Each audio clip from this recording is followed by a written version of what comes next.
hora designada. E presente todos os magistrados que vão atuar nessa sessão, Ministério Público, secretário e pessoal de apoio. E ainda, invocando a proteção divina, declaro aberta a presente sessão ordinária dessa segunda turma deste Tribunal Regional do Trabalho. Submeto aos eminentes colegas a ata da sessão anterior e, não havendo qualquer objeção, declaro a mesma aprovada. Cumprimento o retorno do Dr. Lucas. Muito obrigado. Retornou com aparência de descansado, tranquilo. É verdade que foi bem substituído. Assim. Foi substituído à altura pelo Dr. Mauro, mas é sempre bom ter o retorno também do nosso colega aqui dessa turma, que já há muitos anos caminhamos juntos, né? E pelo jeito vamos continuar, porque essa eleição não vai mudar em nada, não sai ninguém daqui. Se Deus quiser. Então... Senhor presidente, depois eu gostaria da palavra. Pois não. A primeira é realmente fazer esse registro de agradecer o doutor Mauro, assim, agradecer penhoradamente, ele substituiu no gabinete muito melhor que o titular. Como sempre, o pessoal do gabinete reclama da minha volta, né, que estão perdendo um juiz muito melhor, então eu gostaria de agradecê-lo. Sob protesto. Foi muito bom essa substituição. Eu gostaria também de fazer um segundo registro. Eu estava de férias, eu não sei se isso foi registrado na turma, houve o início do mês, falecimento do professor Oswaldo Machado dos Santos, professor da Católica, diretor da Católica por muitos anos, né? Foi professor e formou um grande número, uma grande geração de juristas. Inclusive, aqui no tribunal, ele ocupou o cargo de assessor de desembargador, na época dos classistas. Então, achei que foi uma grande perda para a área jurídica, para a área social. Tinha um intenso trabalho social também. Eu gostaria de registrar o nosso profundo pesar por esse passamento, que a família fosse oficiada na pessoa da sua viúva, a dona Rosélia. Pois não.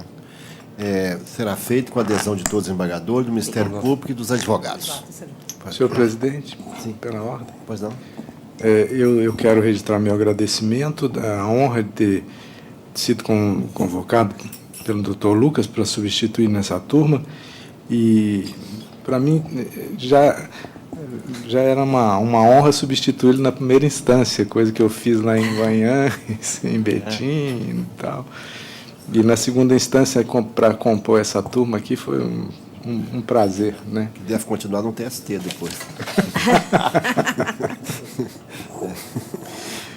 E foi um aprendizado, um período muito rico, né? Eu tudo fiz para estar à altura, mas a gente sempre pode ter deixado a desejar, mas eu fico muito honrado, não só do convite do doutor, mas da turma em si. Eu agradeço, estou inteiramente à disposição. Senhor presidente, sim, eu também gostaria de usar a palavra para, primeiramente, cumprimentar o doutor Lucas pelo seu retorno, como Vossa Excelência disse, muito bem disposto, descansado, para nos ajudar nessa tarefa difícil que a gente enfrenta aqui todas as terças-feiras, e dizer para ele que ele foi muitíssimo bem substituído pelo doutor Mauro, que é um excelente juiz, e aqui nessa instância demonstrou a sua capacidade, seus dotes intelectuais, sua seriedade, analisando todos os processos, de forma que Vossa Excelência foi muito bem substituído. O doutor Mauro também está de parabéns pelo trabalho dele aqui nessa sessão. Nós esperamos contar com ele em outras vezes aqui também, sempre que possível, e em breve também, de maneira definitiva, para que ele possa demonstrar ainda mais uma vez esses dotes que eu acabei de ler. É o que eu queria registrar, senhor presidente. Eu adiro integralmente o doutor Charles acabou de falar. O doutor Mauro é um colega de trato fácil, né? Muito acessível e fez um trabalho muito bom, de modo que eu agradeço essa convivência fraterna nossa, jurídica, né? E jurisdicional. Muito obrigada. Eu também, da mesma forma, adiro e ainda acrescento fundamentos que já houve tentativa umas 2 vezes do Dr. Mauro, mas nunca fui bem sucedido. O Lucas... Ele é difícil, né? O Lucas teve mais êxito para consegui-lo, mas é um juiz ponderado, E acho que aqui o que a turma faz é construir acordos e acórdãos. E nessa construção de acordos é que fica demonstrada a capacidade de cada um de buscar o consenso e de buscar o julgamento mais justo possível de cada caso. Bem, então vamos ao julgamento. Sim, também a adesão do Ministério Público. Senhor presidente, antes de iniciar, eu gostaria de comunicar que no processo 10 da minha pauta, o ilustre advogado doutor Alessandro Batista Batella requereu que um processo em que o Ministério Público também é parte.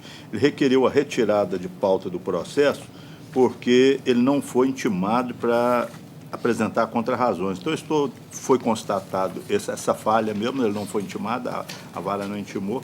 Então, eu estou propondo retirar o processo número 10 de pauta. Doutor Gerson está presente, só para avisar, então, que foi retirado de pauta diante da constatação desta... Isso, é o processo 10.158/33/2016, o recorrente ao Ministério Público e recorrida Portal Construtor Empreendimentos. Então, o processo, estou propondo retirar de pauta. Quando voltar a pauta, será intimado novamente. Então, vamos apregoar agora, conforme as preferências. Há algum advogado acima de 80? Acho que não tem. Acima de 60? Que tenha coragem de confessar isso, mas como não tem, vamos seguir pela ordem de inscrição natural. Advogada não vai ter nunca, né? Todos que eu já vi até agora foram homens. Coincidência. Pode apregoar primeiro? Iniciando pela sessão do Dr. Jales, no 28 da pauta, inscrito Dr. André Schmidt de Brito, pela recorrente. Número 28, Dr. André está inscrito, Dr. Jales, quando tiver condições, no 28 da pauta. 28 da pauta, senhor presidente. É o processo 10.597/48/2018, o recorrente é Mata Boi Alimentos Limitada e o recorrido Reinaldo e Fran Garcia. A minha proposta de voto é conhecer do presente recurso ordinário e no mérito dar-lhe provimento parcial para acolher a regularidade da compensação de horas extras pelo regime de banco de horas depois de 11/11/2017 e registro que eu fico vencido em parte que ampliava o provimento e mantido o valor optado da condenação porque ainda é compatível. É a minha proposta, senhor presidente. Doutor André tem a palavra. Eminente desembargador presidente, ilustres componentes da outra turma, ilustres representantes do Ministério Público. O primeiro tópico aqui do recurso da empresa, questão do adicional de salubridade, eu vou recorrer à própria sentença. A sentença, o juiz diz, a análise do PPRA indicou que todos os EPIs necessários para a neutralização do efeito nocivo do frio no corpo do trabalhador eram fornecidos e, durante a etapa de entrevistas, ficou constatado que a empresa possibilitava a troca de EPIs defeituosos ou desgastados e fiscalizava o uso pelos funcionários. E ressalta essa questão de que o reclamante confessou a entrega de EPI, a fiscalização e a troca quando necessário. Pois bem, em seguida a sentença coloca, embora o perito tenha informado no laudo que o reclamante declarou que recebia os EPIs seguintes, aí bota, luva anticorte, luva de aço, protetor auricular tipo concha, plugo, uniforme completo para o ambiente fritz, em sede de impugnação o reclamante informa que o conjunto de calça e blusa térmica foi entregue somente em 2009, uma única vez. Então, nós temos aqui uma declaração dele que toda vez que era necessário se trocava, quando estava defeituoso, que a empresa vigiava, dava manutenção, fiscalizava os desgastados, e o EPI, a ficha de EPI, só comprovou uma entrega de uma calça e blusa térmica. Mas o que me chamou mais atenção, até aí, tranquilo, eu acho que deve prevalecer o depoimento dele, na minha visão, né? O que me chamou a atenção foi que o juiz vem, então, as meias de CA 13663 concedidas pelo reclamado não apresentavam proteção especial para frio, conforme se verifica em consulta nessa data, e cito o site Consultaca. Isso me chamou a atenção e eu fui pesquisar. Por quê? Porque ninguém questionou essa questão da meia. Se a meia era térmica, se não era. se ela é adequada, o perito informa que está adequado pelo CA. E eu fui nesse site, de fato, esse site informa lá, meia de segurança confeccionada em malha 100% algodão ou 100% acrílica. Escreve, o termo é meia de segurança. Mas aí eu fui mais adiante, no mesmo site que eu fiz a consulta, encontrei um outro site, Clube do EPI, onde está escrito, mesmo CA, 13663, meia térmica de algodão cru, Linabra. Então, na verdade, o que me chamou a atenção foi o seguinte, o reclamante afirma que recebe todos os EPIs que são trocados, que dentro. Aí existe essa impugnação do advogado com relação à calça, e o juiz agrega essa questão do CA, que é uma questão que não foi discutida, não teve contraditório. Se existisse alguma dúvida sobre esse CA, se ele era térmico ou não, talvez fosse o caso de baixar em diligência para poder. Porque aqui está, conforme você verifica na consulta realizada nessa data, o juiz consultou esse site, Consultaca. Se os senhores forem nesse outro, Clube do EPI, com esse mesmo número, vai dar diferente. Então, e mais, existe comprovação de entrega do calçado para proteção dos pés e agentes térmicos pelo CA. Né? Ele tem o calçado e tem a meia de algodão. Então, assim, me pareceu, eu chamo a atenção disso porque a Mataboi é um cliente novo, de uns 3 meses, já fiz uns 20 casos, existe muita discussão com relação à pausa térmica, mas, até então, não existiu discussão com relação à insalubridade. É a primeira vez que eu estou vendo uma condenação de insalubridade. Por isso é que me chamou a atenção. Tá? A questão da pausa térmica, aí eu vou na questão da pausa térmica. O que tem acontecido? Pela informação do laudo, no final de 2014, início de 2015, a Mataboi conseguiu do CIF uma autorização para aumentar as temperaturas da sala. Até então, elas funcionavam na média de 10 graus e passaram a funcionar acima de 12 graus centígrados. O perito faz a medição, né, e constata 12,6 graus centígrados, variáveis. Né? Essa autorização do CIF era 12,6 com variação de 0,3. Ele declara aqui que a documentação que ele analisada no processo está de acordo com essas medições, varia em torno de 12 graus, né, que seria o limite ali. Só que a juíza entende que essa situação, como ela poderia baixar em algumas situações ou não, que se equipara a um movimentador de mercadorias, que vai do ambiente quente para o frio. Que é uma situação, na minha visão, totalmente diferente. É quando a pessoa está no ambiente quente ou normal e vai para o frio. Não nessas pequenas variações, mesmo porque o artigo fala em trabalho de 1h40. Então, tem dado essa interpretação de que, como pode haver pequenas variações, mas ele próprio, a medição que ele fez é 12,6, a média das outras medições lá que estão de acordo com essa medição, inclusive o perito, ele não dá esse intervalo térmico, ele dá antes de janeiro de 2015, exatamente por essa situação. Então, é outra ponderação que eu faço. Nós temos casos que têm acatado esse raciocínio dos 2 juízes de lá, que equiparar a essa situação, apesar... e tem casos que não acatam. Então, é outra observação. E também as horas extras, em razão da invalidade do banco de horas, né, pela insalubridade. Se afastar a insalubridade, esse argumento ele tem que cair. Né? Então, seria outra situação. Essas são as ponderações que eu faço. Pois não. Eminente relator. Senhor presidente, o laudo pericial, o perito diz o seguinte, e durante a etapa de entrevistas ficou constatado que a empresa possibilitava a troca de EPIs defeituosos ou desgastados e fiscalizava o uso pelos funcionários. Então, o perito oficial não deu insalubridade. Eu acolhi integralmente o laudo pericial, mas o meritíssimo juiz Acó entendeu que, não havendo prova documental suficiente, seria o caso de condenar. Eu já registrei aqui, fico vencido nesse ponto, se a egrégia turma, que normalmente a egrégia turma tem adotado a prova documental, mas cada caso é um caso. Se houver voto divergente aqui do voto adaptado, eu faço adaptação. Então, senhor presidente, essa é a justificativa do meu voto. Doutora Maristela. Senhor presidente, eu acompanho, a sentença foi muito bem fundamentada, esse perito ele foi lacônico. Ele, inclusive, classificou a cidade de Araguari na 7ª... Peraí, só um minutinho aqui.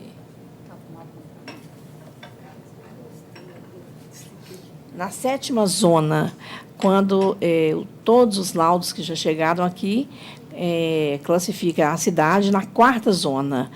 E a sentença na 4ª zona climática. e eu entendo que a sentença está bastante fundamentada, desconstituiu o laudo, o perito se bate muito também no PPRA da reclamada, e por conta desse caráter lacônico do laudo, eu estou acompanhando integralmente a sentença. Doutor Lucas? Senhor presidente, em princípio eu estava acompanhando também a sentença, mas me chamou a atenção essa questão do CA, do equipamento de proteção utilizado e citado na sentença, que realmente não tinha sido impugnado pelas partes. Então, realmente, consultando aqui na internet o site, inclusive referido pelo juiz em sua sentença, realmente existe essa venda desse produto com o CA que está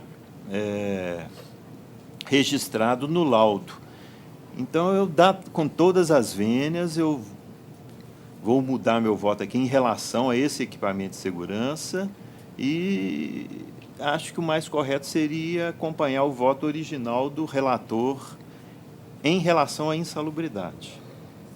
Aí o intervalo também cai, né? Parece que sim, né? É isso que eu estou em dúvida aqui. Se Eu acho que o intervalo 253 cai. Fornecido porque a questão da meia é o único EPI que ele está Então está ampliando o provimento? impugnando aqui.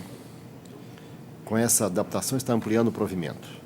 Isso. Então, nós vamos excluir, senhor presidente, o adicional de insalubridade e suas repercussões, inverter os ônus da sucumbência, fixar os honorários periciais em R$ 1.000, aqui depois de 2017, pelo reclamante.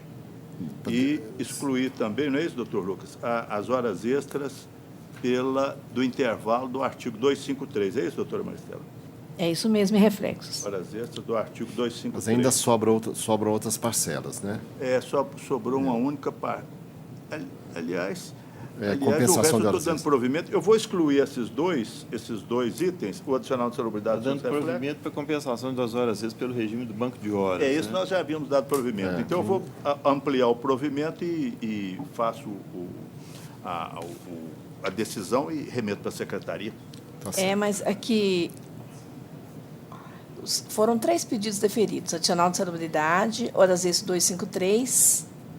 Mas está deferindo também o adicional de horas extras.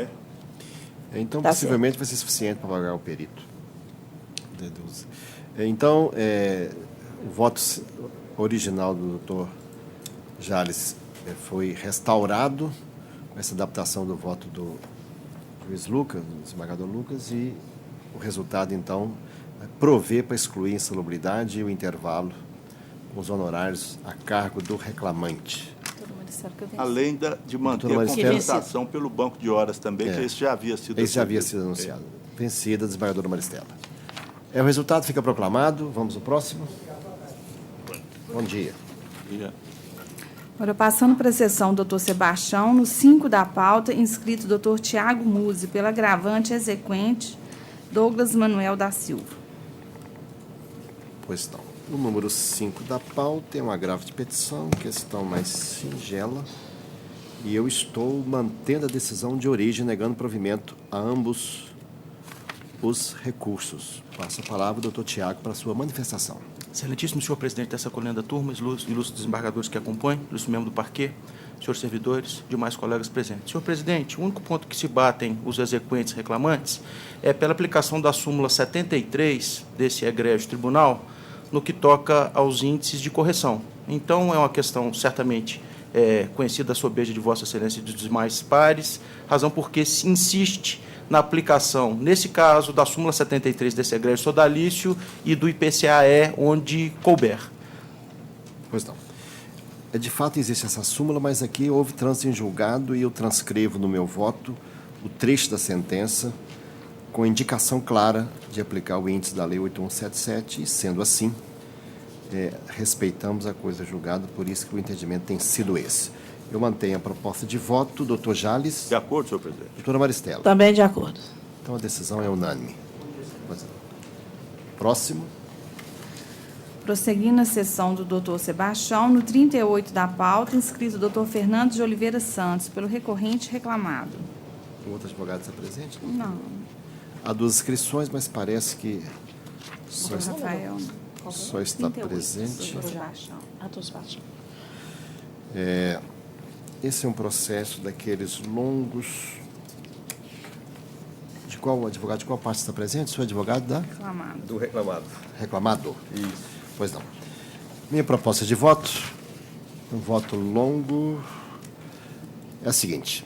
Estou propondo conhecer do recurso do reclamado, rejeitar as preliminares e dar provimento parcial. Primeiro, o recurso do reclamado, para excluir da condenação o pagamento dos reflexos das diferenças de SRV sobre repouso e horas extras pagas. Excluir também a repercussão dos valores quitados a título de comissões de seguro ao longo do período contratual e das diferenças de comissões de seguro sobre as horas extras.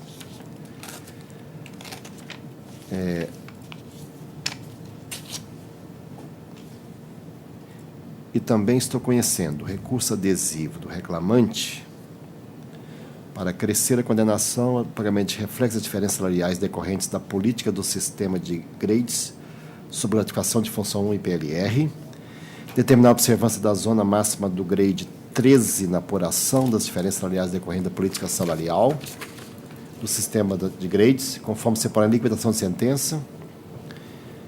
E estou declarando aqui a natureza das parcelas, acrescendo a condenação importante de R$100.000 com custos adicionais de R$2.000 pelo reclamado. A minha proposta de voto passa a palavra ao eminente advogado presente. Para sustentação. Excelentíssimo senhor desembargador presidente, na pessoa de quem cumprimento os demais julgadores dessa egrégia turma, ilustríssimo senhor representante do Ministério Público, senhora secretária, demais servidores da casa, colegas presentes, senhor presidente, data vênia da proposição de voto de Vossa Excelência como relator, era o recorrente apenas ressaltar alguns pontos do seu recurso que vem de encontro à proposição de voto de Vossa Excelência e esperando que os demais julgadores possam se convencer de não acompanhá-lo, data vênia, da sua proposição de voto. O primeiro ponto é com relação à prescrição total. O recorrente ainda insiste na sua proposição de recurso, uma vez que entende que, sendo uma política que não decorre de lei e nem de norma coletiva, mas sim de um instrumento interno instituído pelo reclamado, a prescrição a ser aplicada é a total e ela é prevista nas súmulas 275 e 294 do TST. Então, nesse sentido, ainda reitera as suas razões de recurso. Outro aspecto interessante é com relação à previsão de promoção constante nessa política. Ela não era de forma automática, né? Dependia de uma série de requisitos. Dentre elas, a previsão orçamentária, a condição de avaliação não imediata, mas sim da Diretoria de Recursos Humanos, as avaliações do recorrido, todas elas se reportam a menos de 3, a previsão da política para se promover acima de 3. Então, nesse sentido, entende que não preenchia esses requisitos. A promoção previa também uma escala de 6 a 12 meses, caso não observado pela respeitável sentença, e consta-se lá no recurso do recorrente, as súmulas 31, a política prevendo essa escala de aumentos e não aumento geral.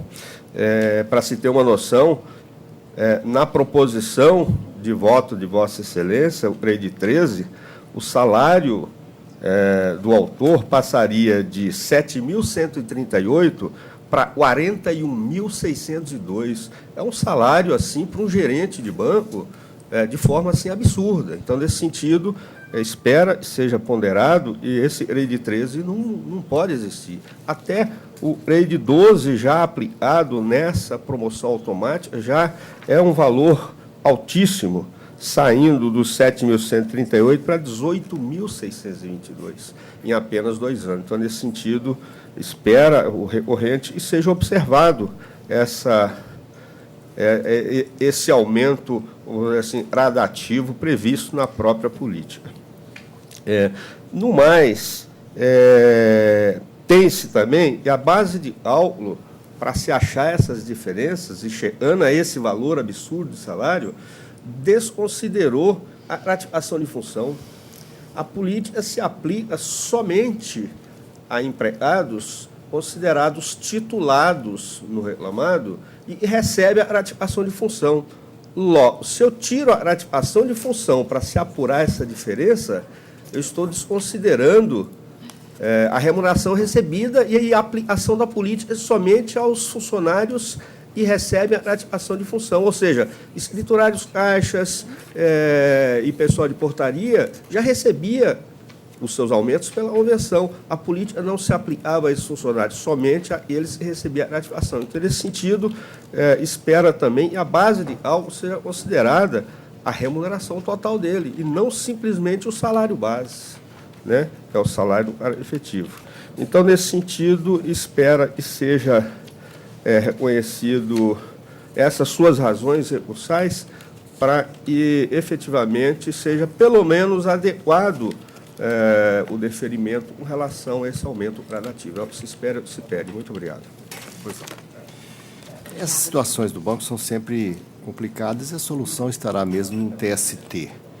Quando o Santander adquiriu a AMN Real, a política de auditoria interna levantou esses detalhes, tudo isso foi considerado nas contingências que havia da política do banco. E aqui o interessante é que o banco não junta a documentação, dizendo que o período é prescrito e que não tem obrigação de juntar os documentos.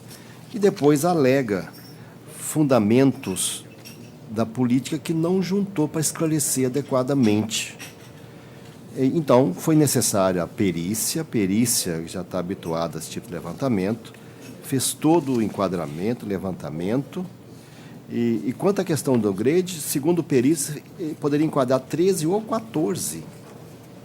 Essa política foi iniciativa do banco, não é o Santander, mas o antigo Real que estabeleceu, e assim instituiu, e infelizmente está passando, né, coisa mais antiga, mas, de todo modo, eu segui a apuração que foi feita na perícia com os documentos disponíveis aqui, com detalhamento disponível aqui. E, certamente, essas questões dessa latitude, a solução acaba ocorrendo no TST, que pacifica. Quanto ao primeiro tópico da prescrição, eu citei aqui 2 acordos recentes do TST, entendendo que planos de cargo e salário dessa natureza, a prescrição é sempre parcial, por isso que eu estou mantendo. Em síntese, a matéria, o voto é detalhado, minucioso, teve uma perícia, eu estou seguindo por ela e estou mantendo a proposta de voto. Colho o voto, segundo votante, desembargador Jales. Senhor presidente, como Vossa Excelência bem disse, o voto é detalhado, especificado nas parcelas. Agora, eu tenho uma preocupação, e não só eu, vários desembargadores aqui também já manifestaram essa preocupação, com essas condenações baseadas nessa denominada política de grades.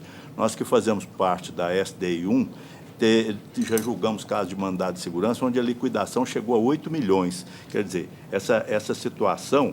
O que aconteceu? Na verdade, o banco errou, porque fez essa denominada política, apareceu um documento por aí com essa denominada política, e estão sendo estão sendo providos os recursos do reclamante com base nisso.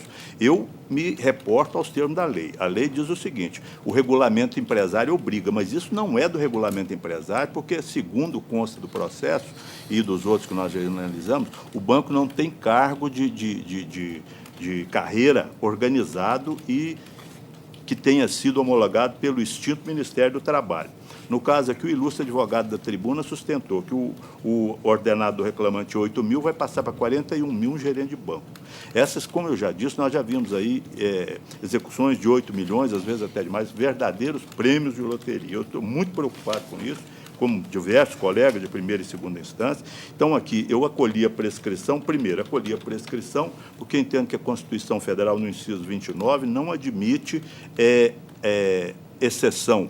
Então, a prescrição trabalhista é de 2 anos por decadência do direito de ação e de 5 anos. Isso ainda não foi julgado pelo Supremo Tribunal Federal, mas será julgado, e eu estou dizendo isso há 30 anos, como as outras coisas, espero que essa também seja provido meu entendimento. Em relação à diferença de grades, eu excluía também porque entendo que não existe substrato jurídico, não existe fundamento jurídico para essa condenação. Existe essa notícia de um documento que o banco não apresenta, diz que não tem, pode até ter havido alguma coisa indevida, sem análise do departamento jurídico, mas não é aquela prova documental que fundamentasse uma condenação dessa ordem. As diferenças do PPE pela mesma razão. E as diferenças do IPCAE, que já é matéria conhecida, até que o Supremo Tribunal Federal defina se está em vigor ou não essa parte da lei da reforma trabalhista, eu aplico a súmula vinculante número 10. Não posso negar provimento, não posso negar aplicação da lei ordinária específica e autoaplicável. Em relação ao recurso do reclamante, também eu vou ficar vencido aqui na diferença salarial de grades pela mesma razão que eu expliquei atualmente. Essa é a minha divergência, senhor presidente. Pois não. Colho o voto, desembargadora Maristela. Senhor presidente, na linha de meus precedentes, eu estou acompanhando integralmente o voto relator. Essa questão da política de grades também me preocupa, mas se havia uma política de pagamento de salário praticado pelo banco por seu sucedido, pelo banco sucedido, eu acho que cabia ao reclamado trazer aos autos todas as provas da forma de instituição dessa parcela. No caso, foi feita uma perícia, e, neste caso, eu não tenho dúvida. Então, o reclamado instituiu uma política, o reclamado não, parece que foi o banco antecessor, né? Instituiu a política que beneficia o reclamante, porque ele trabalhava à época, e eu não vejo como alterar essa decisão. Estou preocupada realmente com isso, mas tem casos que não há como dissociar da prova dos autos. E, nesse caso, da prova oral e da prova pericial. Eu acompanho integralmente. É claro que o assunto preocupa, sim, mas há uma estratégia elaborada. Não vamos juntar dizendo assim, então, vai pelo ônus, sim, ok. Quando adquiriu o banco, adquiriu eu já trabalhei em auditoria, eu sei como é que é feito o levantamento dos riscos calculado disso. E tudo isso foi considerado, porque não foi inventado, isso existiu. Como agora estão falando verbo de representação, estão criando outras, e aí cada hora surge uma criação. Onde está a transparência? Criaram embaraços que estão arcando com eles, naturalmente vão pagar só os últimos 5 anos do período não prescrito. Pode ser que faça um acordo ainda. Como certa vez diz um banqueiro, eu prefiro fazer isso e continuar advogando, porque no final ainda acaba sendo mais rentável. Agora, por que não institui uma política mais transparente, mais linear? Então, eu julgo dessa forma, mas considerando aqui a técnica jurídica. Se fosse julgar por ponderações fora do mundo jurídico, talvez o TST possa mudar e acolher a prescrição. Senhor presidente, mas a minha divergência é exatamente sobre a técnica jurídica. O que obriga o empregador? É o regulamento empresário. Se ele tivesse um plano de classificação de cargos e carreiras, homologado pelo extinto Ministério do Trabalho, como a lei exige, aí ele estaria obrigado. Mas na notícia que o banco fez alguma coisa nesse sentido, não existe prova documental, existe uma publicação, alguma coisa que alguma pessoa podia ter feito, porque nem assinatura não, tem. Há processo que tem. Os antigos tem. Então, essa é a minha preocupação. Eu aqui vejo com preocupação essas condenações, às vezes absurdas, o valor absurdo, exatamente por isso. Eu fico muito preocupado com isso. Acho que aqui envolve, inclusive, o prestígio da Justiça do Trabalho, que é muito necessária nesse país nosso ainda. Por essa razão é que é minha divergência. Não nesse voto de Vossa Excelência, está bem fundamentado, mas eu acho o seguinte, as consequências, nós precisamos voltar àquele período anterior que a gente analisava os processos com base na lei. Não é jurisprudência que criou direito, isso, aquilo, ilações. Então, acho é o meu entendimento. Sim. Acho que nós temos que ter muito cuidado com isso, porque o juiz é responsável pelo que faz. Então, eu fico preocupado e não, fico mas vencido não estou adotando voto irresponsável, não, doutor Jales. Não. Espera aí, o juiz é responsável, estou adotando voto com a técnica jurídica. Não, eu falei, doutor Sebastião, primeiro, não me entenda mal, eu falei assim, o juiz é responsável... Sim, eu sou responsável pela minha decisão também. É isso que eu estou dizendo. Sou responsável agora. Estou falando que Vossa Excelência ponto de vista, o juiz é responsável. Estou falando em tese. Tá bom, então, ponto de vista jurídico, agora, aqui há que se entender que o quando o Santander adquiriu o Real, que tinha isso lá, veio de lá, em controvérsia que tinha, a defesa nem nega que teve uma época, só fala o seguinte: como estava prescrito, eu não sou obrigado a juntar documento do período prescrito. Então, isso é uma técnica, habilidade jurídica, foi adotada para isso. Agora, conforto de julgar um caso assim, não me dá um conforto, não, mas julgo considerando as circunstâncias técnicas de fato dos autos. Agora, a matéria controvertida, quem vai decidir mesmo é o TST ou o Supremo, se for o caso. Mas eu compreendo. A minha divergência é exatamente defensável também. A minha divergência é exatamente nesse sentido. Defensável. Porque não é aquela prova documental que exista um plano de cargos e carreira homologado. Porque se fosse isso, eu não teria dificuldade, Vossa Excelência não teria, eu também tenho dificuldade. Mas eu acho que o que entendo que a gente deveria voltar àquele entendimento anterior. Está na lei ou não está na lei? É essa que é a minha preocupação. Estou falando em tese, estou falando nesse voto. Não, falando em tese. Aliás, muitas coisas estão sendo restabelecidas no Brasil. Trabalho escravo, trabalho infantil, queimadas, tudo isso está sendo restabelecido de forma acelerada no país. Mas senhor presidente, eu só queria fazer uma acréscimo. Política que eu, como magistrado, não é. Estou falando só no processo. Sim. Nesse caso aqui, em relação à política de grades, o perito apurou que ela foi editada em 2004 pelo banco antecessor. O assistente técnico da reclamada falou que não tinha guarda, ele não negou que tivesse a política de grades. Ela existe. Existe a política de grades, existem as cartilhas da SRV, só que o banco fala que eu não tenho, porque era documento do meu antecessor.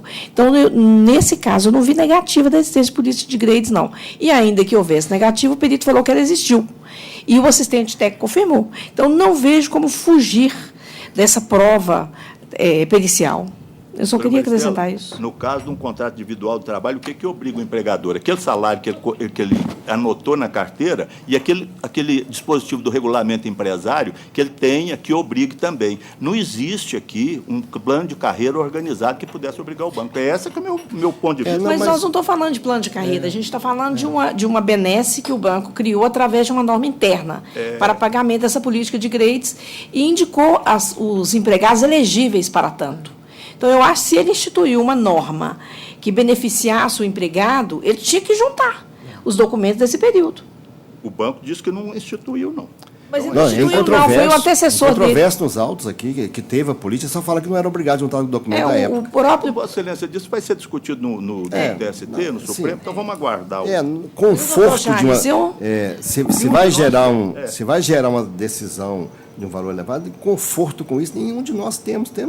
Se houver um encaminhamento dos tribunais superiores com mais elaboração, não é o único caso, são vários, certamente haverá um encaminhamento. Vamos verificar. Nós seguimos a orientação dos tribunais superiores de questões desse quilate, dessa natureza, de uma política equivocada que gerou tudo isso num período passado, mas que o Santander, quando adquiriu o banco, fez todos os levantamentos de custo e benefício, e isso tudo foi considerado um contingenciamento dele. Então, eu acho que estou julgando com a técnica jurídica, o meu voto é responsável, mas o doutor Jales fica vencido aqui. Nesses pontos que eu anotei. Nesses pontos anotados. O resultado fica proclamado. Muito obrigado, tenham um bom dia, bom trabalho a todos. Pois não.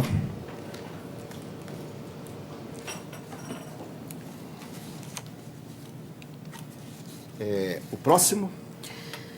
Passando para a sessão do doutor Jales, no 14 da pauta, inscrita a doutora Renata Cristina de Oliveira, pela recorrente. 14 da pauta, doutor Jales, quando tiver condição, anunciar a proposta de voto. Pois não, senhor presidente. Uma ação processada pelo rito sumaríssimo, no 14, é o processo 10.230.52/2019, o recorrente é Débora Jennifer Dutra e o recorrido Drogaria Araújo. A minha proposta de voto é conhecer do recurso ordinário da reclamante, cumpridos os requisitos de admissibilidade, com exceção dos demonstrativos juntados no ID E3048E8, páginas 5 e 6, diferença de horas e sem razão da preclusão, declarada na ata de audiência do ID 478A878, página 2, além do entendimento da súmula 8 colhendo TST. E, no mérito, negar-lhe provimento, adotando as razões decididas da respeitável sentença recorrida, complementada pela decisão de embargo de declaração, confirmada pelos seus próprios fundamentos, nos termos do inciso 4º, artigo 1º inciso 4º, parágrafo 1º, artigo 895 CLT. Minha proposta, senhor presidente. Pois não. Eminente advogada. Somente assistir. Só assistir, né? Doutor Jales vota dessa forma. Doutora Maristela. De acordo. E doutor Lucas. Também de acordo. Então, a decisão é unânime, conforme anunciada. Bom dia. O próximo. Passando para a sessão da doutora Maristela, no 27 da pauta, inscrita a doutora Silvia Maria Lasmar, pela recorrente reclamada.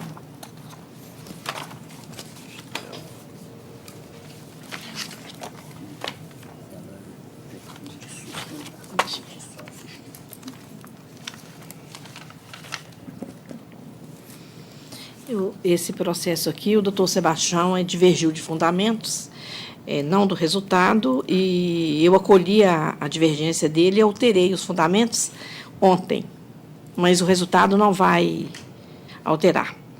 Senhor presidente, eu estou conhecendo o recurso ordinário interposto pelo reclamado e do recurso ordinário adesivo interposto pelo reclamante. No mérito, nego o provimento ao recurso adesivo do autor e provejo parcialmente o apelo empresarial para excluir da condenação as horas extras pela inobservância do intervalo entre a jornada e a indenização por gastos de veículo. Eu fico vencida em relação a essa indenização por gastos de veículo. Para apuração das horas... Eu estou com a... Versão anterior. Estou lendo o processo errado, não é o 27? Isso.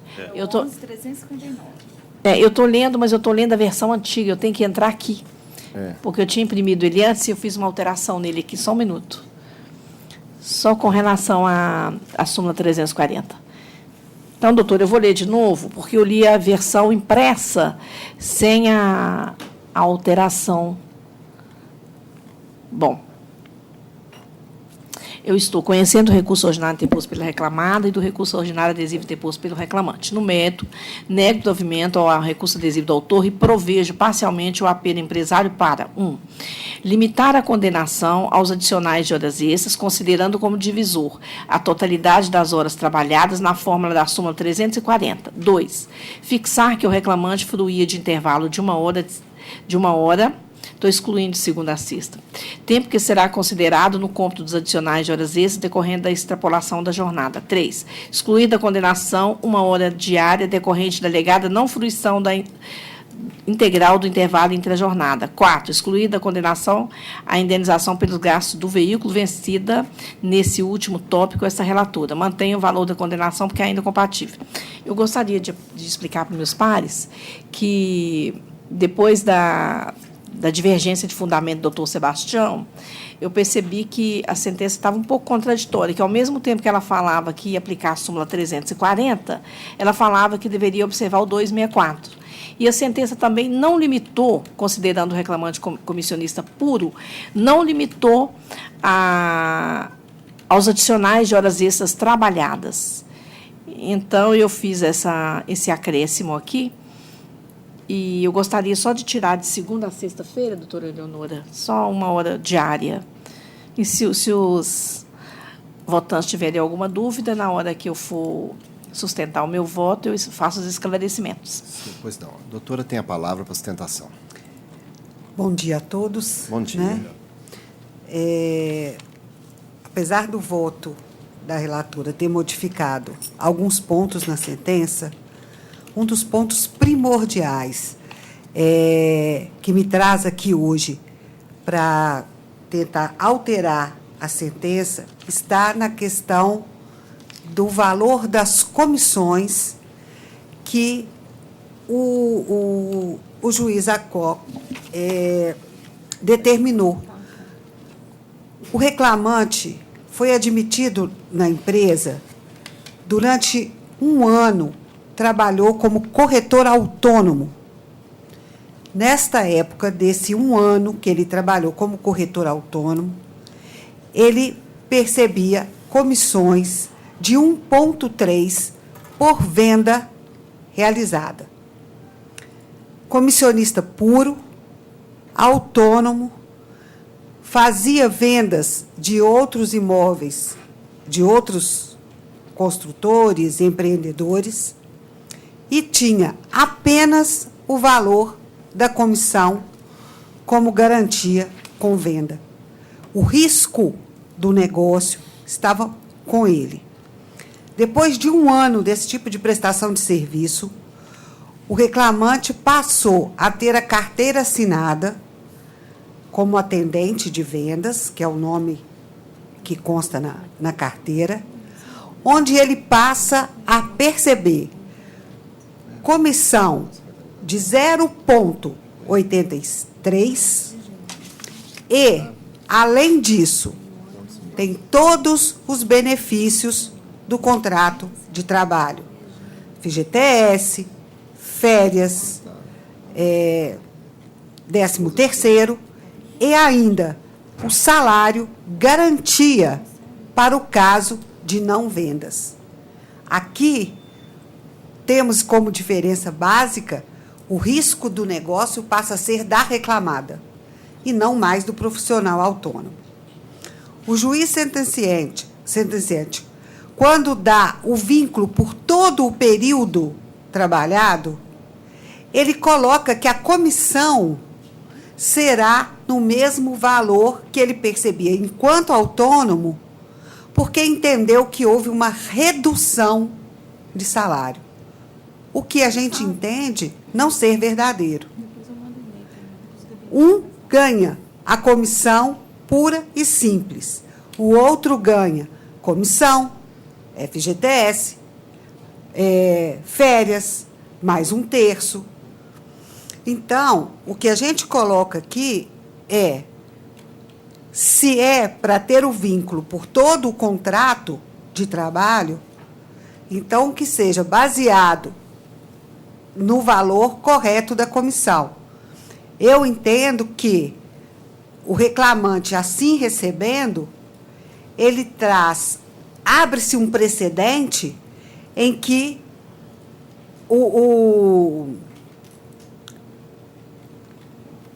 como que eu vou dizer? Eu não estou conseguindo explicar. Eu acho que fere o princípio da isonomia. Entendeu? Eu vou pagar para um igual completamente diferente dos outros. Eu acho que, desculpem aqui o meu pequeno desabafo, a gente precisa parar de achar que todo o reclamante, dentro de um processo ou outro, de um contrato ou outro, sempre está tendo prejuízo. Então, ele, enquanto comissionista, enquanto autônomo, ele tinha um prejuízo porque não tinha esses benefícios. Enquanto seletista, ele tem prejuízo porque ele tem benefícios, tem garantia de valor mínimo caso não venda, mas a comissão representou redução de salário. Então, eu estou aqui hoje para que a gente possa tentar repensar nesse aspecto, né, dessa falsa prerrogativa de redução salarial, por conta desse percentual de comissão em contratos de trabalhos diferentes. Pois não. Eminente relatora. Senhor presidente, é um caso de um corretor que, antes de ter a sua CTPS anotada, ele trabalhou rotulado de empregado autônomo. A decisão reconheceu o vínculo, a doutora aparece na tribuna, nem se insurge contra isto, mas eu só gostaria de ressaltar que a própria testemunha regimentada pela ré afirmou que ele trabalhava nas mesmas condições, no período de CTPS não anotado, ele trabalhava nas mesmas condições do período com carteira assinada, ele trabalhava internamente, ele usava toda a estrutura da reclamada, ele usava camisas, com o nome da reclamada. Então, essa questão está tranquila, a doutora nem se insurgiu na tribuna contra isso, né?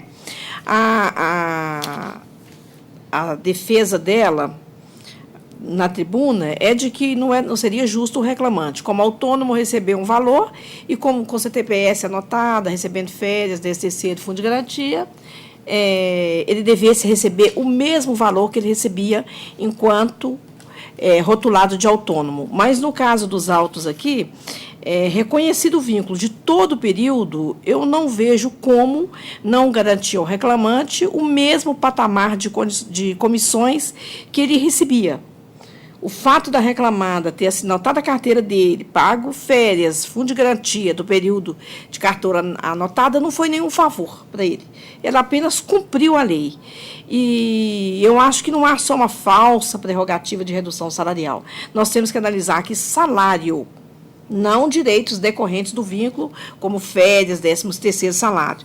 Então, se está provado que ele recebia 1,3 de comissão no período que não teve carteira de trabalho, a reclamada não pode simplesmente anotar a carteira e falar, vou reduzir a comissão porque eu vou pagar férias, fundo de garantia. Isso aí é obrigação legal. Então, não há nenhum favor da reclamada. E eu entendo que restou patenteada, provada, cabalmente, a redução de comissões. E, por isso, eu estou mantendo a sentença neste particular. Pois não. Doutor Lucas.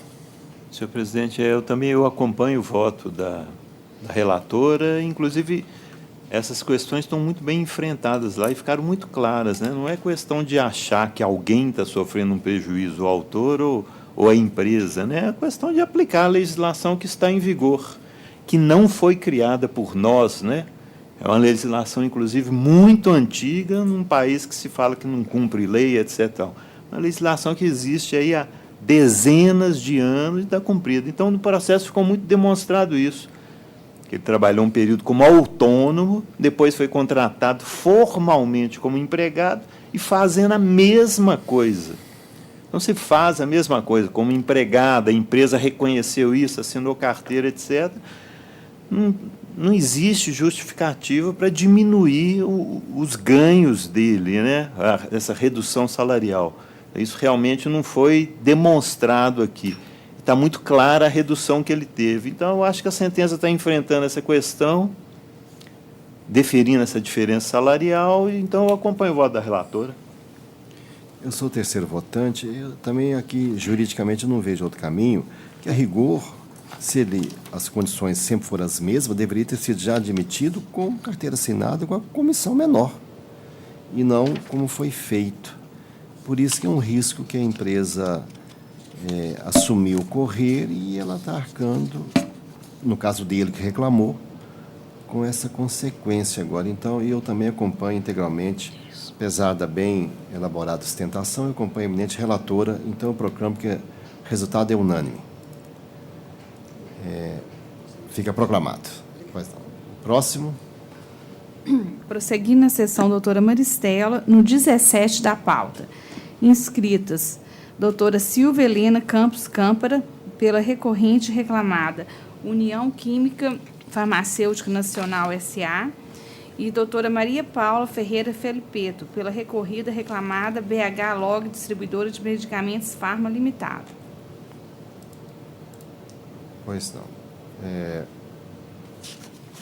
Eminente relatora. Senhor presidente, eu estou conhecendo o recurso ordinário interposto pelo reclamante. No mérito, eu estou dando-lhe parcial provimento para determinar que o pagamento da dobra das férias incida sobre 5 dias gozados após o final do período concessivo. Mantém inalterado o valor da condenação, porque ainda é compatível. Nossa, gente, hoje eu estou danada. Estou lendo a do Jonatas 15. e União Química. Desculpa, estou lendo a do 15. Me desculpa. Quase a advogada teve um infarto. Eu tô olhando a ordem da sustentação que eu coloquei ali. Estou conhecendo o recurso ordinário interposto pelo reclamante pela primeira reclamada. No mérito, estou negando provimento ao recurso do reclamante e dando parcial provimento ao recurso da primeira reclamada para determinar que seja observado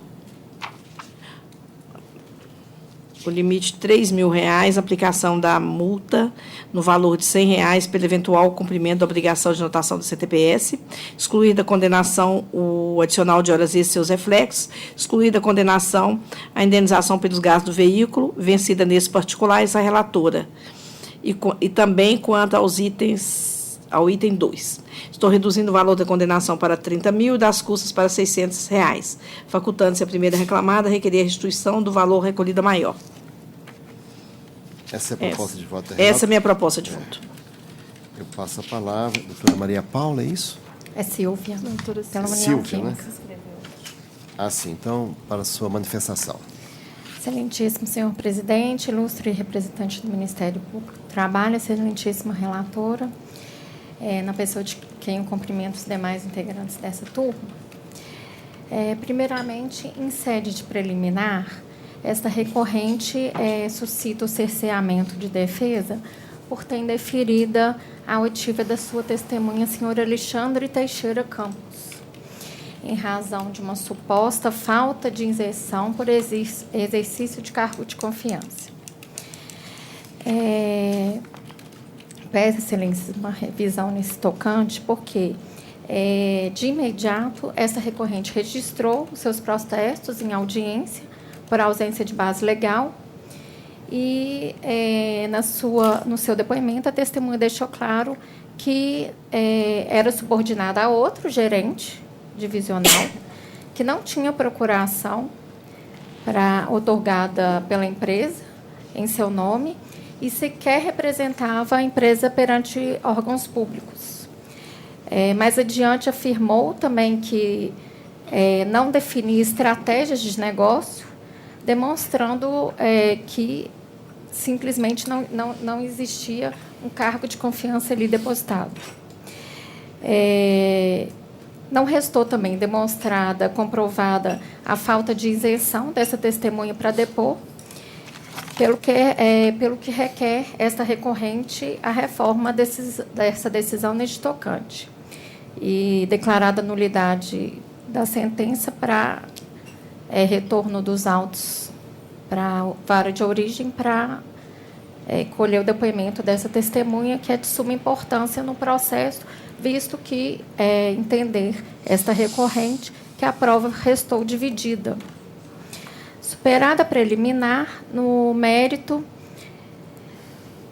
cabe salientar que o reclamante confessou que sempre teve ciência da condição de representante comercial, nunca lhe foi prometido condição análoga ao empregado,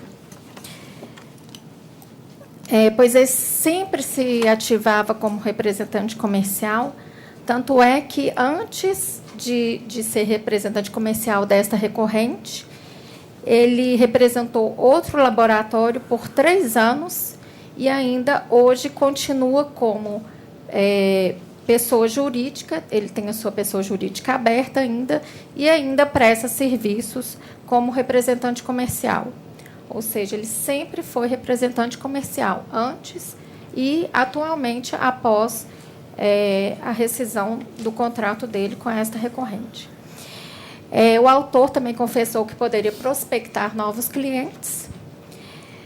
Outra confissão foi perpetrada pelo recorrido ao afirmar que era ele quem marcava diretamente as visitas e organizava sua atividade. Também confessou que tinha total autonomia e plena liberdade de horário. Assim, não restou configurada a existência de qualquer vínculo ou subordinação jurídica entre as partes. Sobre as horas extras, ele afirmou que poderia fazer todos os pedidos no final do dia, que não tinha obrigação de informar quando estava saindo de casa. Então, essa recorrente comprovou cabamente que o trabalho do recorrido era externo, sem qualquer tipo de controle. Portanto, requer esta recorrente a revisão do voto. Obrigada. Pois não. Eminente relatora? Tem outro advogado? Tem outro advogado. Assim, então, doutora Maria Paula fala pela parte contrária. Bom dia, excelência. Parabenizar a todos os componentes dessa turma. Eu falo aqui pela segunda reclamada, que, na verdade, ela foi excluída da condenação por fato de não ter sido comprovado nenhuma responsabilidade, nem solidária, nem subsidiária, em relação às verbas exigidas, né, na reclamatória. Inicialmente, eu gostaria de falar a respeito do cerceamento de defesa que o reclamante alega no recurso, porque ele alega porque uma testemunha dele não foi ouvida, só que houve o depoimento de outra. Então, não há que se falar em cerceamento de defesa, já que houve o depoimento de testemunha, né, elencada por ele. Em relação à responsabilidade solidária e subsidiária, a reclamada entende que não restou provado, né, nenhuma questão de grupo econômico e nenhuma obrigação subsidiária, então, nesse ponto, a sentença foi exemplar nesse sentido e que não deveria ser reformada, e que, com relação à alegação de revelia e confissão ficta, essa também não se coaduna no processo, porque houve a presença das partes nas audiências, as defesas foram apresentadas, seja verbal ou seja escrita, e não houve nenhum questionamento de irregularidade processual no momento adequado. Então, em razão disso, a reclamada requer que seja negado o provimento aos recursos ordinários interpostos. Muito obrigada. Pois não. Eminente relatora. Senhor presidente, com relação à nulidade da sentença por cerceamento do direito de defesa e produção de prova, estou afastando a preliminar arguída pelo reclamante e estou mantendo a decisão que não tomou o depoimento da testemunha rolada pela... Deixa eu ver qual dessas reclamadas. Na verdade, tem nulidade do reclamante e da empresa. Em relação à testemunha Alexandre, eu entendo que foi correto o acolhimento da contradita, porque essa testemunha confessou que exercia cargo de confiança. Ele declarou que era gerente distrital até 2006 e foi promovido a gerente regional, tendo como subordinados 4 gerentes distritais, que têm poderes para admitir ou dispensar os gerentes distritais. Então, eu estou achando que, com esse depoimento aí, ele tinha amplo poder de mando e representação que impede o compromisso. Então, estou mantendo a decisão na origem que optou pela não oitiva da testemunha. Com relação ao recurso reclamante, que ele alega revelia e confissão, estou afastando.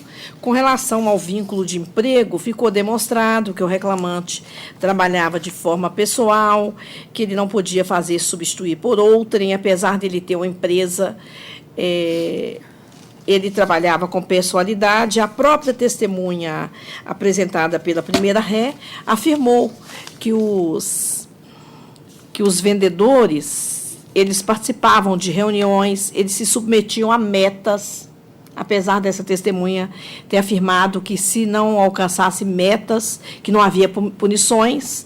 E a testemunha do reclamante, essa é a testemunha da reclamada, e a testemunha do reclamante também declarou que eles também submetiam a metas, recebiam e-mails fazendo essa cobrança, participavam de reuniões, que havia treinamentos, recebiam 2 treinamentos por ano, participavam de convenção anual, era obrigatório participar de reuniões e convenções, utilizava o uniforme da reclamada, com camisa, com logotipo, e as metas iam aumentando.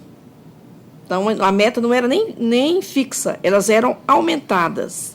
E, por conta disso, eu estou entendendo que ficou, sim, comprovada a subordinação, tanto com base no depoimento da testemunha do reclamante, como com base no depoimento da testemunha da primeira reclamada. Em relação às horas extras, eu estava entendendo que a jornada era passível de fiscalização, mas a maioria entendeu que não, estou excluindo as horas extras. Em relação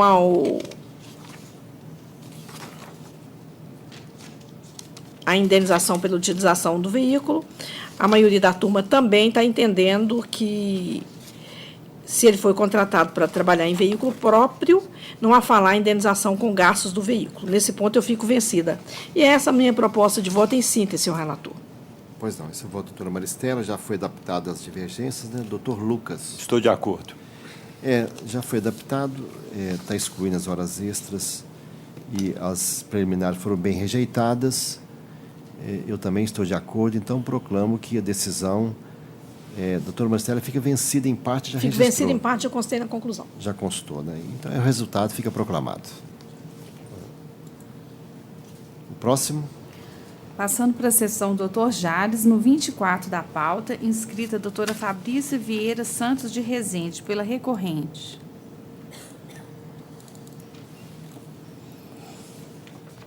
Qual o número? 24 da pauta do Dr. Jales. Doutor Jales, para anunciar a proposta de voto número 24. Pois não, senhor presidente. É o recurso ordinário no processo sumaríssimo 10.433.35, recorrente Arcon e recorrido Cândido Martins Ferreira. Esse processo é aquele de reconhecimento da relação de emprego, cada processo depende da prova, etc. Eu havia formulado uma proposta de voto adaptado, mas a doutora Maristela está me acompanhando no meu entendimento original. Então, o que vai prevalecer, então, é conhecer do recurso ordinário da reclamada e, no mérito, dar-lhe provimento para excluir a relação de emprego e todas as parcelas da condenação. Como é um processo proposto já na vigência da Lei da Reforma Trabalhista, fixar os honorários advocatícios como encargo do reclamante de 5% do valor da causa e, em resumo, senhor presidente, essa é a minha proposta de voto. Tá, aqui não tem, pela eventualidade, discussão quanto ao representante em si, não, né?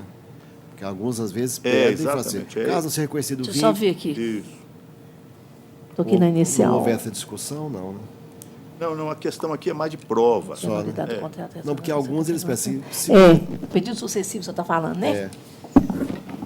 Porque alguns têm pedido sucessivo. Se não reconhecido o vínculo, como representante, cabe indenização, cabe isso, assim, mas acho... Aqui ele já foi admitido como representante autônomo, tem toda a documentação nesse ponto, então, por isso, nós estamos estou com a dando inicial provimento. aberta, não vi esse pedido aqui, não, doutor. Fez não, né? Bem, então, doutora, está julgando improcedente, só aguarda voto divergente, né, se houver. Sim, excelência. Obrigada. Doutor Jales, doutora Maristela fez a divergência, doutor Jales está acolhendo isso? Está de acordo? Só um minutinho aqui. Eu estou olhando a carteira de trabalho aqui, o doutor Jales está condenando ao pagamento das custas, né? Das custas, eu ainda não tinha decidido esse ponto, doutora Maristela, mas aí é o valor, Vossa Excelência está olhando o valor, então até já pode orientar nesse ponto também. Se tiver eu estou olhando aqui a carteira, ele não juntou a prova que está desempregado, o valor da causa é 39.489,77. Deixa eu só dar mais uma olhadinha aqui, que eu não tinha nada. Aqui. Doutora, sabe se está empregado ou não? Excelência, ele fala na inicial que ele pediu a rescisão do contrato de representante porque ele estava indo para outro emprego. Se ele fala na inicial, então não tem isenção. Se Vossa Excelência quiser deixar esse ponto das custas para resolver depois... Ele tinha conseguido um emprego. Então, não haverá um vínculo. Só na próxima sessão nós vamos verificar essa questão de ajuste de honorários e de custas para verificar com calma, não é isso? Honorário eu já fixei em 5%, que é o mínimo. Acho que nesse ponto a doutora Maristela não discorda. Aplicando aquela parágrafo 4º, né? 5%, estou fixando no mínimo. E as custas eu verifico depois, se for o caso de isentar ou não. Custa agora tem limite também, né? Tem limite. Mas, de todo jeito, eu acho que para anunciar as custas tem que adiar para a próxima sessão, né? É só para publicar o resultado, o advogado não precisa comparecer, mas... Dá quanto 2%? 800? Quase 800. Não, então não tem problema, não é valor tão significativo assim. Não tem, na verdade, ele juntou só a folha de rosto da carteira de trabalho dele, sem contrato nenhum anotado. Se ele quisesse provar que estava desempregado, ele tinha que ter juntado a carteira de trabalho dele. Eu vou indeferir esse benefício da justiça gratuita. Então, condenar nas custas, senhor presidente, nas custas do processo. Isso. Então já fica pronunciado de uma vez. Falta o voto do doutor Lucas. Sim, doutor Lucas, desculpe. Eu estou acompanhando o voto do relator. Agora, em relação às custas, eu acho que ele não precisa demonstrar que estava empregado, se teve essa alegação. Mas eu não estou achando a alegação e o pedido de justiça gratuita também. Não tem na inicial. Então, por isso eu queria... como o voto é mais da outra maneira, não foi cogitado isso. Mas aí eu acompanho o relator que vai levar em consideração essa questão, né? Exatamente. Tem esse pedido, se não tem... Ele está pedindo aí? Na inicial, pediu. As custas já vão ficar pelo reclamante. Eu não estou vendo o pedido aqui. Não, na está inicial bem tem. na inicial, doutora, está bem no começo. Tá. Mas se ele fala que está saindo... Preliminarmente. Se ele fala que está saindo para outro emprego... Se quiserem dar isenção de custo também, eu não tenho. Doutor, ele fala onde que ele fala que está saindo para novo emprego? Agora eu estou meio confusa. Eu não sei se... Sendo um depoimento pessoal. Lá no pedido de desligamento dele, no distrato. Não sei se foi na sentença que eu li. Deixa eu só ver se tem algum distrato aqui.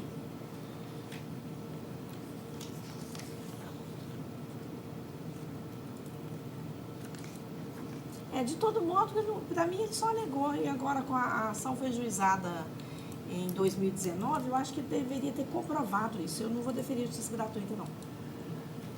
O Lucas também acompanha, né? Eu defiro. Também acompanha, então, unanimidade. A justiça gratuita eu defiro. Vossa Excelência, então o doutor Lucas vai ficar vencido nas custas. Assim, vamos ver o depoimento dele aqui, ó. Foi contratado pelo... Na sentença fala, com extinção do vínculo por iniciativa do autor que se demitiu do emprego, fato incontroverso. E eu acho que... Ele pediu demissão, ele declarou rescindido o contrato.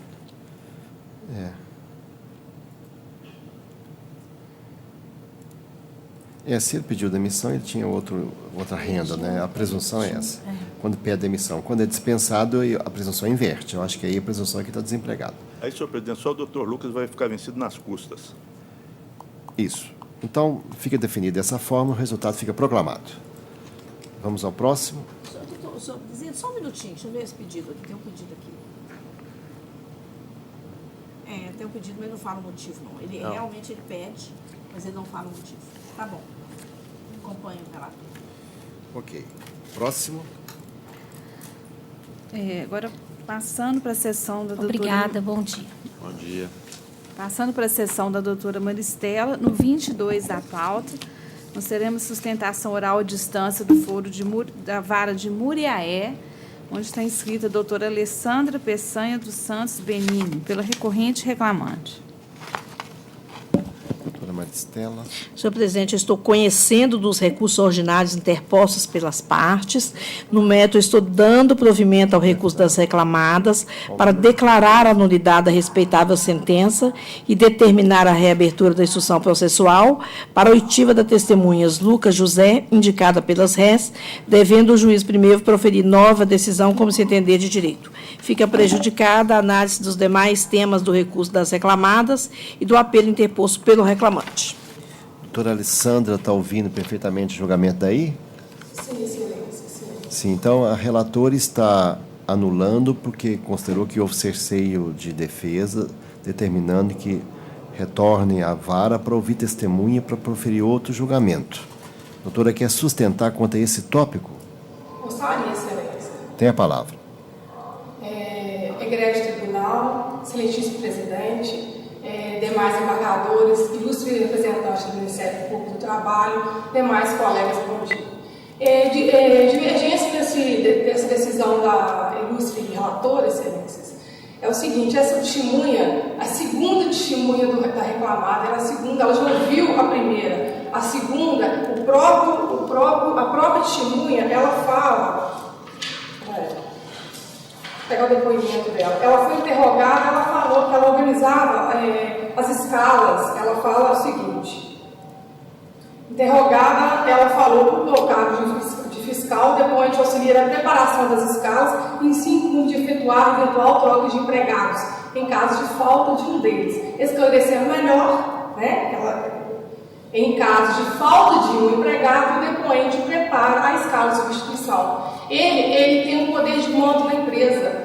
Ele é o braço direito da empresa. Então, ele decide quem ele vai colocar na escala, quem ele vai tirar, quem ele vai punir, quem ele vai colocar de lado, no plantão. Então, ele tem esse controle, ele tem esse poder de mando. E, por isso, excelência, a gente pede para manter essa decisão do juiz Acoque, sentenciante, que foi acertada. Porque a empresa já ouviu o primeiro testemunho, a segunda já veio falando que ela organizava a escala dos funcionários, ela que colocava quem ela quisesse para poder fazer o trajeto, os turnos. Então, desse fato, excelência, não foi cerceada a defesa. O reclamante ouviu o testemunho dele, a empresa ouviu a dela, e por isso permissa vênia. A sentença deve ser mantida nesse aspecto, excelência. Obrigada. Pois não. Ministra relatora. Senhor presidente, eu estou entendendo que o fato da testemunha falar que organizava escalas de empregado não prova o exercício de cargo de confiança que impede o compromisso. Porque cargo de confiança para impedir o compromisso é aquela testemunha que atua como verdadeiro alter ego do empregador, assumindo e exercendo poderes de mando e gestão. Então, essa questão aí, para mim, é burocrática, organizar escalas. E não há outra prova de que essa testemunha, além de fazer escala, tinha outra atividade que eu poderia categorizá-lo como exercendo o cargo de confiança. E não é só. O juiz Acó, ele não garantiu a paridade de tratamentos entre as partes, pois ele admitiu que o reclamante produzisse prova ouvindo duas testemunhas e negou a oitiva da segunda testemunha. Então, além do equívoco da Tavênia no acolhimento da contradita, ele não garantiu o tratamento igualitário entre as partes nos termos em que preconiza o CPC. Então, estou mantendo a proposta de voto por esses fundamentos. Doutor Lucas. Eu também entendi que houve aqui um cerceamento de defesa, que não há motivo para fundamentar essa contradita. A função que está explicada aqui, que a testemunha exercia, é uma função meramente técnica. A única coisa que ele fazia era escala de empregados e trocava empregados devido à falta, etc. Então, eu acompanho a relatora. Eu também acompanho, até porque será julgado novamente, vamos verificar mais bem instruídos, né? Então, a decisão é unânime, conforme anunciado, em retornar à origem para complementar a produção da prova. O resultado fica proclamado. Obrigada, excelência. Ok, bom dia. O próximo. Agora, passando para a pauta física, no 5 da pauta, que é o único da sustentação oral, relator doutor Lucas, inscrita a doutora Glenda Rezende Bonvitini, pela FUNCEF, pela agravante FUNCEF.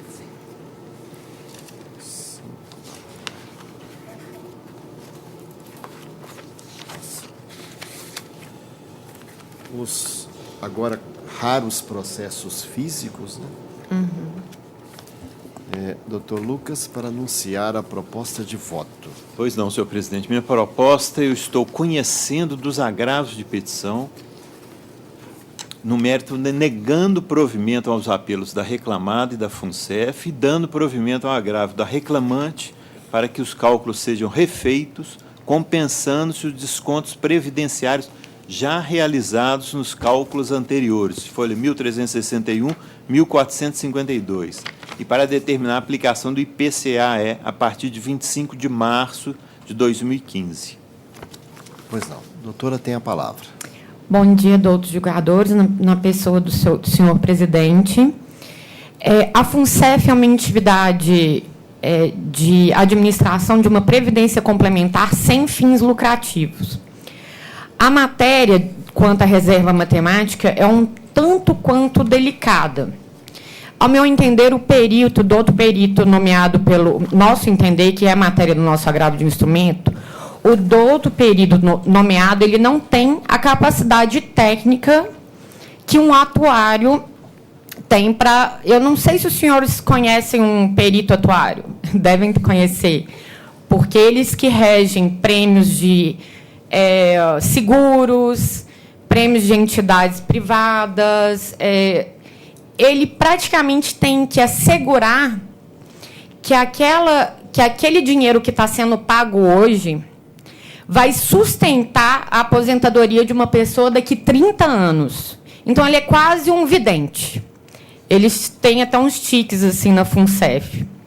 E, nesse caso, há erros inequívocos quanto ao FAB, quanto ao BUA, quanto aos cálculos que não podem ser determinados sem um técnico correto para isso. A reserva matemática é a fonte do custo da previdência complementar. E se a reserva matemática não for calculado perfeitamente, ainda mais com uma associada, como nesse caso, que já vem recebendo o seu prêmio, pode levar a quebra da entidade, que não tem fins lucrativos. Independente de já ter sido determinado por sentença que a Caixa Econômica Federal tem que arcar com esses valores, certo é que esses valores têm que ser fidedignos a manter o equilíbrio atuarial. Isso está disposto em Constituição Federal. O STJ já, inclusive, tirou essa matéria de discussão, desde 2003, essa matéria previdenciária da Previdência Complementar não pode ser discutida na Justiça do Trabalho. Mas esse cerne da questão já foi transitado em julgado nesse caso. Mas a gente tem que entender que a relação entre o associado e a FUNCEF é de natureza cível.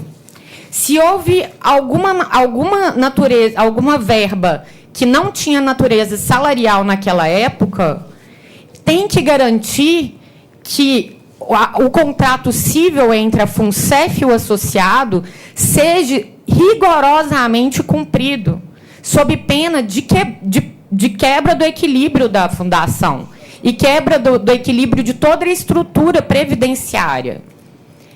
Esse agravo merece um pouco mais de atenção, porque são cálculos delicados e, no mínimo, deveria voltar para ser calculado por um perito atuarial, conforme norma competente. A norma competente, já citada no agravo do instrumento.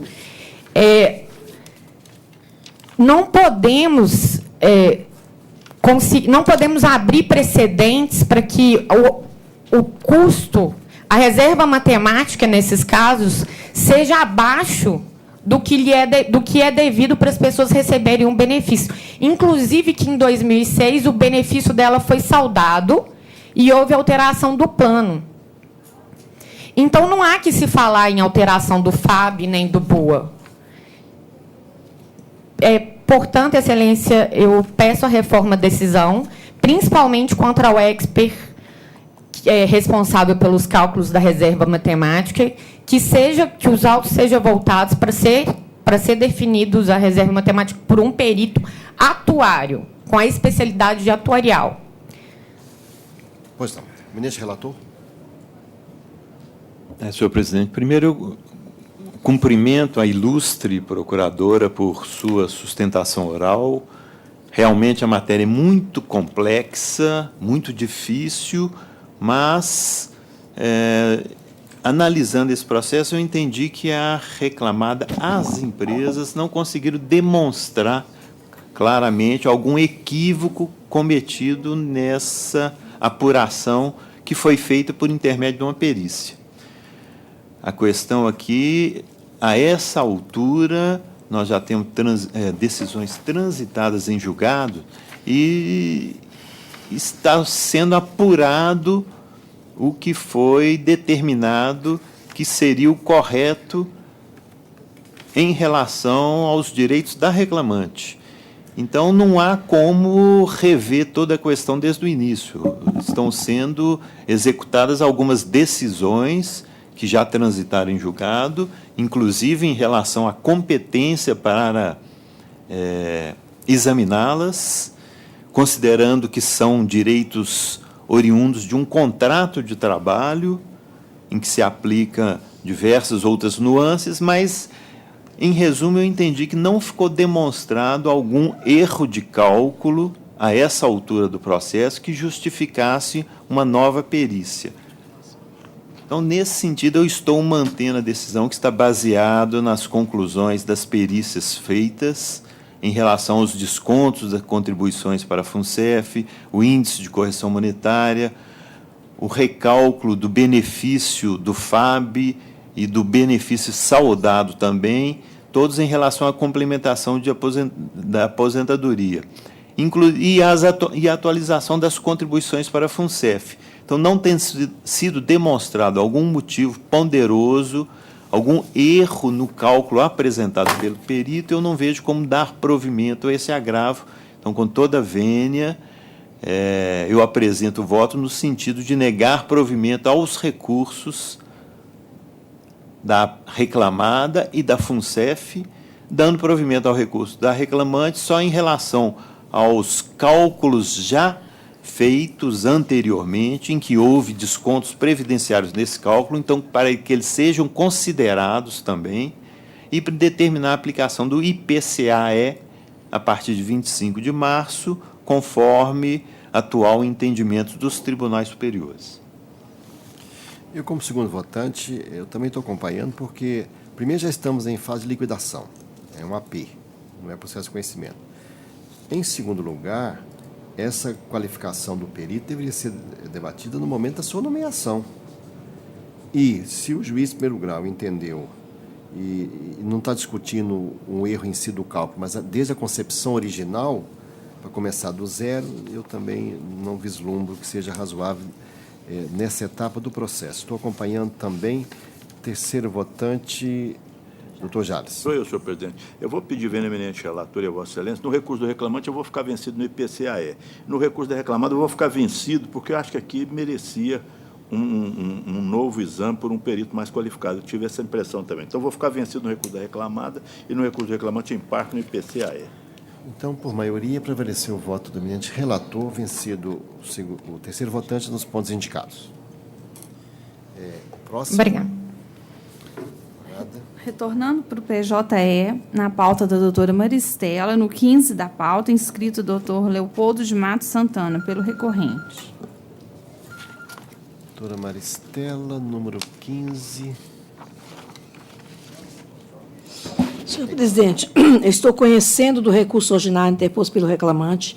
No momento, eu estou dando-lhe parcial provimento para determinar que o pagamento da dobra das férias incida sobre 5 dias gozados após o final do período concessivo. Estou mantendo inalterado o valor da condenação, porquanto ainda compatível. Essa é a minha posição. Súmula do voto. Doutor Leopoldo tem a palavra. Excelentíssimo senhor presidente, egrégia turma. O caso aqui em destaque tem algumas particularidades. Foi expedida uma equiparação salarial com Samuel Alvarenga. A única testemunha ouvida prova que faziam as mesmas atividades. E esta mesma testemunha prova que recebia salário de R$300 por fora. Ou seja, a regra na reclamada era o salário por fora. Inclusive, em outro feito no qual se juntou o DVD da audiência, inclusive realizado pela mesma meritíssima juíza da 33ª Vara da Capital, ali se constatou que um auxiliar de pintura tinha uma remuneração por fora de R$2.000. Já ao passo, Equis fixou a remuneração por fora deste reclamante somente em R$300. R$300 era o que a testemunha do reclamante recebia por fora. Então, não justifica um auxiliar de pintura ter um salário de R$2.800 e um gerente orçamentista ou mesmo gerente administrativo ganhar o mesmo tanto que ele ou até menos. Data vênia, ao ver do reclamante, uma vez que provado que a regra na reclamada era o salário por fora, competia à reclamada provar qual salário é este. Mas, pelo contrário, só juntou os recibos oficiais, que ali não retratam salário algum por fora. Então, ao ver do reclamante, o ônus de comprovar qual salário seria este, seria da reclamada. Inclusive, no outro processo que se constatou que um auxiliar de pintura tinha um salário paralelo de R$2.000, uma testemunha da reclamada, que seria pintor e que se diz também encarregado, lá diz que o salário dele era R$1.100, com mais R$400 por fora, depois aumentou que era R$400 a R$500 por fora, e depois ainda disse que é mais. ou seja, todos lá recebiam salário por fora. Isso foi deixado muito claro no presente feito. Então, caberia provar qual é esse salário. O reclamante não dispõe de meios, porque ele não domina a documentação. Tudo ali que era pago, ou era no Caixa 2, aí exigir que o reclamante prove qual salário é este, é inverter os ônus da prova, visto que o normal se presume, e o normal da reclamada era o salário por fora. O extraordinário se prova. Qual é o extraordinário? É saber o valor deste salário, e que, ao ver do reclamante, é a reclamada que deveria provar. Agora, por outro lado, em relação à jornada de trabalho, a reclamada apresenta cartões de ponto, porém ausente vários meses, que, ao ver do reclamante, na ausência do controle, deve-se aplicar a súmula 338, inciso 1º do Colém do TST. Ainda mais que a reclamada não dá justificativa alguma para não juntar tais controles. E mais, a própria reclamada confessa em sua contestação que o intervalo de 1 hora para refeição e descanso nem sempre era respeitado. E, no entanto, se a gente compulsar o controle de ponto, ali não mostra desrespeito ao intervalo, o que implica que cartão de ponto não corresponde à realidade. Em síntese, essas mudanças que o reclamante gostaria de ver processadas no presente feito. Obrigado. Relatora. Bom, com relação à equiparação salarial, o reclamante se bate justamente na tese de que o modelo recebia salário por fora superior ao CIL. E apresentou uma única testemunha que demonstrou que não tinha muito conhecimento dos fatos, e a testemunha também afirmou que o Samuel, que é o colega indicado como paradigma, ele distribuía o trabalho no pátio, e não falou que o reclamante fizesse a mesma coisa. Então, além de a testemunha não estar muito bem a par das atividades de reclamante e paradigma, ela afirmou que o modelo Samuel tinha uma atribuição maior do que o reclamante. Então, acho que para aprovar a equiparação, a prova tem que ser compacta, cabal e retorquível. E esse depoimento não passou segurança para a magistrada de origem e muito menos para essa relatora.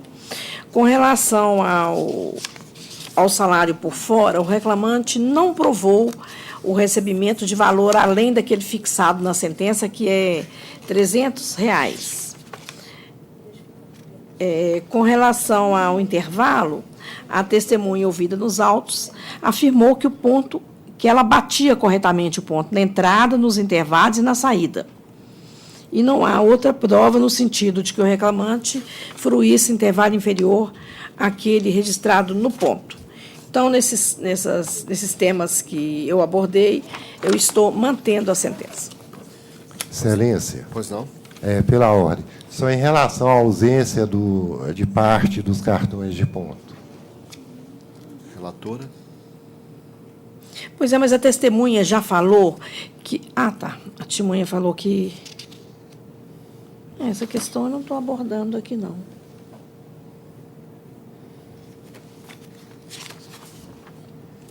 Só um minutinho, por favor.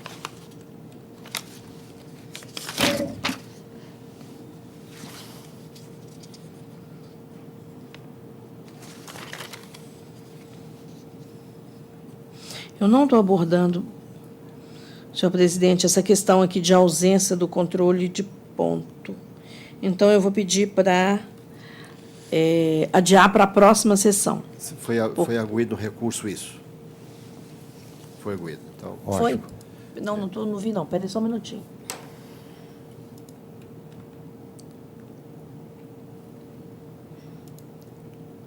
Ah, está aqui. Ó. A ausência dos controles de ponto no período ínfimo, se comparar a duração do contrato de trabalho, não possui o condão de descaracterizar a jornada.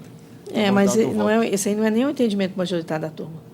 Nós temos julgados aí, eu vou, de todo jeito, eu vou adiar para a próxima sessão. Tá certo. Mas o voto tratou do tema. O voto tratou do tema, sim.